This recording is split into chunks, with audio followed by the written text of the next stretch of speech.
안녕하세요. 김PD입니다. 7월 2일, 하반기 시작, 이틀째 되는 날입니다. 어제보다, 좀 높다 그랬어요. 7도 정도고, 구름 많고, 습도도 퍼센트가 비슷합니다. 최고 기온 32도고, 환율을 적는 이유가 있습니다. 환율은 많이 내려갔네요. 유튜브 그 레드 내용이 좋아가지고 많이 이용해 주십시오. 내용 꼭 알아야 될 거 한번 스터디해서 또 우리 고객분들한테 또 시청자분들한테 꼭 알아야 될 내용이어서 한번 그대로 올려봅니다. 저희가 이제 일단은 전쟁을 할 때 이 METTCS 요소를 가지고 살아났는데 이거를 하기 전에 앞서서 이제 이 전체 상황을 먼저 확인을 해야죠. 그래서 일단은 적을 알아야 백전백승이니까 제가 봤을 때 지금 한국 상태, 현재 상태를 좀 알아야지만 이 대응이 개인이든 기업이든 가능할 것 같습니다. 환율이 두 달 전에 1480까지 올라갔었고요. IMF 1900대 올랐었습니다. 그리고 글로벌 금융 위기 때 한 1600. 나랏빚 지금 6200조. 청년 백수 120만 명. 이게 이제 한국 지금 현재 이 상태거든요. 그래서 이 지금 현재 상태에서 이 상황들을 알아야 우리가 대응을 하지 않을까. 그래서 이 레드에서도 5년, 10년 뒤에 한국은 어떻게 될까, 이런 것들. 그래서 지도자도 굉장히 중요하다고 봅니다. 그래서 위기의 한국, 그 이면을 들여다볼 수가 있다. 그래서 이제 크게 환율에 대해서 중요성, 그 다음에 국가 부채에 대한 중요성, 그 다음에 이 청년 실업이 주는 이 자영업자와 이제 기업이 이제 어떻게 해서든 고용 축소가 되면서 일자리가 없어지면서 이제 기업 실적이 안 좋아지는 이런 연계성도 다루고 있고요. 결국은 이제 그 나라가 이제 성장률이 좋아야 되는데 그 성장률, 국가에 대한 체력이 지금 현재 상태가 어떤지 이렇게 해서 한 4가지를 가지고서 총평을 했더라고요. 그래서 지금 환율, 오늘은 굉장히 그 1357원이라고 이제 찍혀 있었고, 최근 1480원까지 올랐다. 그래서 환율에 따라서 이게 한국은 그 수입 수출의 이제 경제 영향에 미치는 게 굉장히 크거든요. 그래서 수입 물가가 상승을 하면 기업의 이제 수익성이 떨어지는 게 맞고요. 그래서 기업이 수익성이 무너지면 이제 외국인 자본이 이탈되고 그래서 주식이 이제 흔들리고 또 이제 금리가 이제 불안해지는 그런 현상이 반복됩니다. 그 여파로 이제 우리 가계 경제에 악영향을 초래한다. 그래서 지금 금융위기의 전조 현상이다. 이렇게 이제, 환율이 이제 올라갔을 때 이제 이런 해석을 했더라고요. 그래서 다행히 5, 6월 달 이제 원달러 환율이 내려가는데, 그거는 일단은 원화 가치는 중국의 위안화하고 이제 같이 이제 일반적으로 이제 간다라고 하네요. 그래서 강하면 원화도 강하다. 그리고 약하면 원화도 약하다. 이런 패턴을 가지고서 지금 환율이 이제 따라가는데 미국 관세 전쟁의 변수였다는 거죠. 그래서 이제 중국의 이 내수 확대 정책을 통해서 위안화가 강세를 이제 강세 현상이 났기 때문에 환율이 하락하는 모습이다라고 이제 예측을 했네요. 중국이 대응을 잘했다, 이런 거죠. 일단은 급한 불은 꺼졌지만 이 변수가 많잖아요. 그래서 이제 예측할 수 없는 거기 때문에 예의주시를 할 필요가 있다라는 게 환율의 이 종합적인 거고, 국제부채, 이제 국가부채, 뉴스에도 뭐 나오는데 나라비 6,200조, 이거 어떻게 하느냐.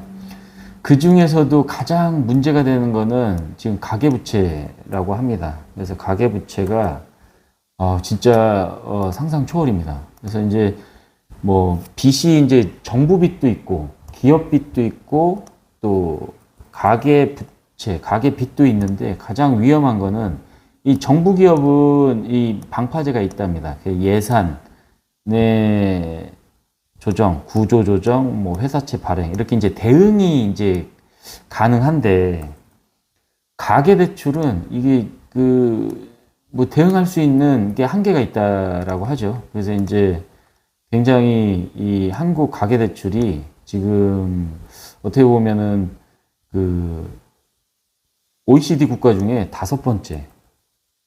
그러니까 GDP 대비 92%라고 하면은 엄청난 겁니다. 그래서 지금 25년도 상반기 기준 해가지고 스위스, 호주, 캐나다, 네덜란드 다음이 대한민국입니다. 그래서 더 이게 핵심인 건 뭐냐면 60%가 이 92.2%에서 60%가 이제 부동산 이제 대출이고, 그래서 이제 그거에 따라서 또 요즘엔 변동금리잖아요. 그래서 이제 그 내용이 굉장히 중요한 것 같고, 그래서 이제 이게 부동산 대출이 많기 때문에 이게 회수가 이제 돼야 되는데, 그게 이제 은행 회수가 안 되면 이제 이렇게 압박이 오는 거죠. 그래서 이중고에 빠져 있다. 이게 지금 한국의 현실입니다. 뭐 이게 어떤 영향을 줄까? 이렇게도 이제 해석을 하네요. 그래서 먼저 일단은 돈을 안 씁니다. 빚을 갚아야 되잖아요. 그래서 뭐 빚 갚는데 누가 이제 소비를 하겠느냐. 뭐 이게 내용이고, 쇼핑, 외식 뭐 이런 것들이 위축이 일단은 된다. 위축이 되면 내수에서는 이제 기업의 매출이 타격이고, 그 다음에 결국은 일자리와 소득이 연쇄 타격을 입는다. 이게 이제 가계부채에 대한 연결성입니다. 그래서 이게 심화가 되면 또 부동산발 이제 위기가 올 수 있다. 그래서 지금 현재 미분양이 급증이 되고 PF 부실 굉장히 크죠. 그래서 이게 PF 부실이 그냥 거기서 끝나면 되는데 이게 은행권까지 전이가 되고 있는 실정이다. 이게 이제 현재 상태고요. PF 규모는 2023년에서 25년 이렇게 금강원에서 체크했을 때 규모는 한 200조 이상 된다고 하네요. 그래서 이 글로벌 금융위기 때보다 거의 2배 수준이라고 합니다. 엄청난 거죠. 위기 때보다도 더 위기인 거죠.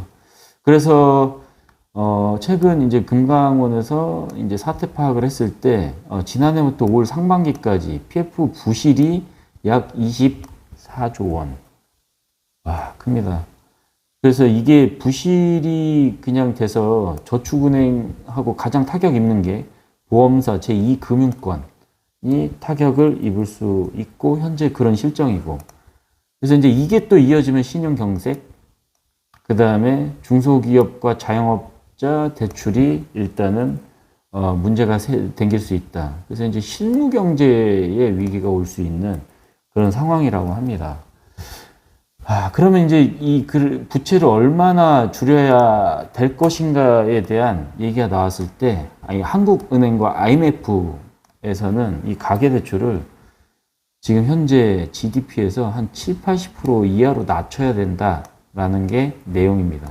그래서 이게 지금 92%에서 15에서 한 20% 정도는 줄여야 되는 게 맞고, 그래서 이제 그 가계대출에 대한 지금 캐시카우, 은행에서의 캐시카우, 이제 주담대, 이런 것들 이제 좀 제약을 준 게, 정책이 잘 나왔다. 뭐 그거에 대한 가려움은 뭐 곳곳에 있겠지만, 이 전체로 봤을 때는 뭐 좋은 정책으로 내놓은 건 맞다.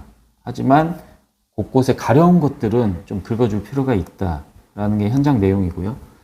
그래서 이제 이게 요것만 줄인다고 중요한 게 아니라 금리가 이제 안정이 돼야 되고 부동산도 이제 그렇게 줄여가면서 이게 좀 훅 꺼지면 안 되잖아요. 그래서 이제 그런 연착륙도 굉장히 중요하다. 이렇게 이제 가계 부채의 이제 그 상황들을 이렇게 연결해서 해석을 했습니다. 청년 실업 120만 명. 이것도 저는 이렇게 연관이 되는지 이제 이번에 또 알았거든요. 120만 명이면 수원 특례시 인구고 화성시가 지금 100만을 두고 있잖아요. 그리고 이제 시와 반월 MTB에 30만 명이 근로자인데 4배 수준이 지금 청년 실업 120만 명 규모입니다. 예전에는 왜 대학만 나오면 어딘가에 취직을 한다는 분위기였는데 이게 지금 싹 사라졌습니다. 기업들이 적극 채용했었고 뭐 신입사원 키우는 것도 있었는데 그런 문화가 아예 없어졌습니다. 지금은 오롯이 그냥 경력직입니다. 문제는 이제 청년이 이제 경력을 쌓아야 되는데 경력을 쌓을 수 있는 기회조차 이제 없는 거죠. 그래서 이제 이런 것들이 굉장히 시급한데 일단 청년들이 일을 하지 않으니까 소득이 없고 소비가 줄고 그러면 자영업자 매출이 줄고 기업 실적이 줄고 기업 실적이 줄면 또 고용 축소가 되는 거죠. 고용 축소가 되고 일자리는 반복해서 악순환이 된다. 그래서 이게 일단은 연결이 돼서 출산율을 또 떨어뜨리는 상황이 되고 현재 한국의 지금 1인 거 아시죠? 출산율 0.72명. 전 세계에서 진짜 최저 수준입니다. 최고 수준입니다. 최고로 봐야죠. 네. 출산율의 이제 최악. 그래서 청년들이 일자리가 없고 이 결혼을 미루고 결혼을 못하니까 아이도 낳지 않고 새로 태어나는 아이가 없으니까 이 세수 기반이 붕괴된다. 이렇게 해석을 했어요. 세수 기반. 저희 국민들이 이제 소득, 소비, 재산에 대해서 세금을 이제 내잖아요. 그러면 이제 국방, 교육, 정부 입장에서는 복지, 안전망 구축, 이렇게 이제 공공 서비스를 제공하는 기반인데 그 기반이 이제 무너지는 거죠. 결국은 그게 복지 시스템까지 무너지는 상황이다. 이게 굉장히 와닿더라고요. 그래서 이게 청년 실업이 굉장히 이게 중요하다. 그래서 대한민국의 미래를 짊어질 내관의 정말 위기다. 이렇게 이제 표현을 했네요. 자, 그 다음으로 이제 잠재 성장률. 이 성장률이라고 하는 거는 이제 국가의 체력이라고 합니다. 이 뛰는, 그러니까 마라톤 40.19km를 이제 뛸 때, 그 체력 있죠. 체력이 완전 바닥이랍니다. 한국 경제는 아예 그냥 숨을 못 쉴 상태까지 이제 있다는 거죠. 그래서 뭐 한번 이제 쓰러지면 회생을 못 할 수도 있다. 뭐 이렇게도 표현을 하는데 IMF 때하고 글로벌 위기 때처럼 이제 갑자기 이렇게 무너지는 상황은 아니었잖아요. 아닌데 이게 지금 점점 체력이 이제 고갈되는 거를 이제 표현을 했네요. 잠재 성장률. 그래서 2025년도에 경제 성장률을 내다본 게 1.5랍니다. 여기서 더 낮아질 수도 있다. 플러스라 괜찮다? 그렇지 않습니다.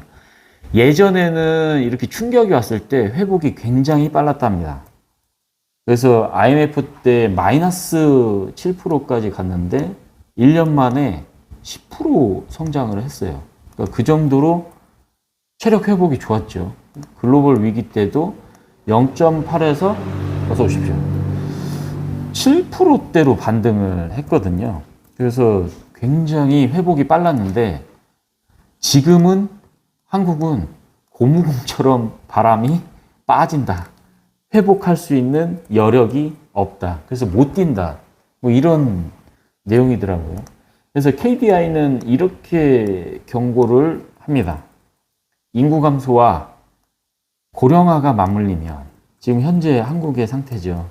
2050년도에는 0.5% 정도로 경제 성장률을 내다봅니다. 이 상태로 갔을 때는. 자, 그러면 기업도 투자 안 하고 소비도 죽은 상태고, 중요한 거는 이게 보이지가 않아요. 청년 백수, 부동산, 환율 등 뉴스에 나오는데, 이 지금 경제 성장률이라는 거는 이게 직접적으로 체감이 되는 게 아니기 때문에 이게 더 큰 문제라는 것이죠. 그래서 지금 0.5라는 것은 경제가 그냥 아예 멈춰버린다라는 얘기입니다. 그래서 이게 오너가, 리더들이 굉장히 그 방향을 잘 잡고 가야 된다. 그래서 이제 여기에 대한 총평은 저희가 할 수 있는 게 지금 없습니다. 없기 때문에 개인의 이 지금 그 할 수 있는 것은 지금 현재 상태를 잘 알고 현재 상태에서 내가 할 수 있는 거를 체크하는 거. 그게 굉장히 중요하죠. 그래서 거기에 이제 현금 흐름의 관리, 빚이 있다면 이제 금리 구조에 대한 정리를 해서 어떻게 내가 대처를 해나가면 되는가. 이런 것들을 소비와 투자 뭐 이런 것들을 현 상황을 체크하고 수시로 패턴을 체크해서 예전처럼 막 하던 대로 쓰던 대로 하는 거는 현재는 안 된다. 그 표현을 어떻게 했냐면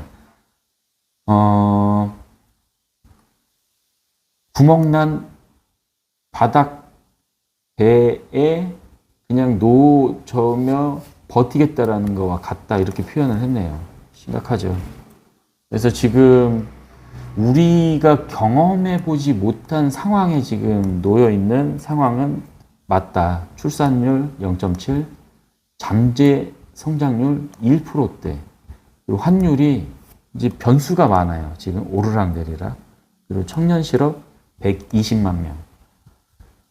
좀 무겁죠? 무겁지만 지금 이런 현 상황들을 알아야지만 개인이 할 수 있는 대처, 이 굉장히 좀 그 방어를 잘 해야 되는 상황이 지금 현재 상황이지 않나, 이렇게 이제 내다봤습니다. 그래서 뭐 일단은 레드 유튜브에서 굉장히 좋은 내용들이어서 한번 체크를 해봤고, 이런 내용을 좀 참고해서 조금 더 개인과 또 이제 가족을 지키고 그 다음에 기업을 지키는 이런 지금 그 생각을 좀 그 참고로 요걸 보고 느끼셨으면 좋겠습니다. 내일은 조금 희망 있는 얘기로 그 찾아오겠습니다. 네, 날씨가 무덥고 습도도 높습니다. 조금만 짜증내도 힘든데 서로 이제 불쾌감이 없도록 좀 조심해야 될 것 같고, 내일 좋은 소식으로 찾아뵙겠습니다. 이상 시와나래 부동산 TV 김 PD였습니다.